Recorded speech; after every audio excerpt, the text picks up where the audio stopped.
Which generation would I have preferred? Probably my mum's generation. She's in her 60s because they got to grow up during the 60s, which looks like more fun.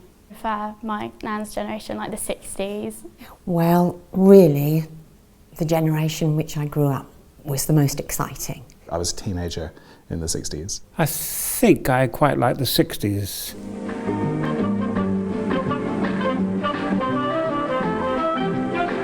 I definitely think it would have been better because everything was different. Like, you had so much going on. Like, you had civil rights, you had the space race, you had Vietnam, you had things that sort of define the culture that we're in now, and I think to be a part of that would have been a really amazing experience. It looked more fun, it looked freer, the music was better. It is true that it was a very, very good time. Yeah, life was not quite so hectic.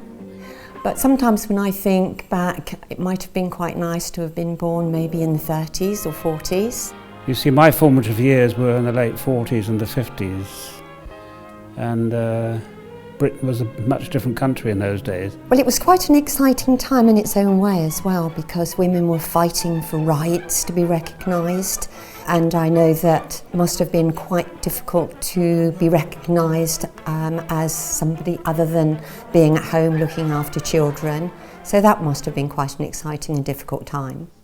I suppose I'd like to approach things from the other end, really. What are things like now? How do I perceive things now? The age that we currently live in, we've seen so much change in technology and how we've come further as a human race. What I perceive is a generation that's in difficulty, and the reason that the current generation is in difficulty is because they're saddled with so much debt right from the start. I prefer my children to grow up in a time when we didn't have all the things we have now, like iPads and iPods and stuff like that.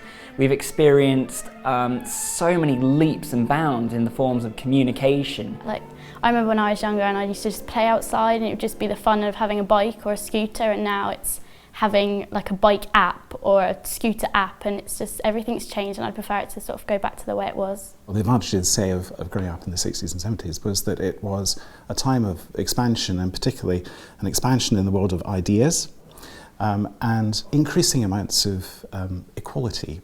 And I think that is probably one downfall of this forwarding of technology, is that people are kind of inside experiencing it all through the comfort of a screen, when, you know, they should go out and witness the world for themselves.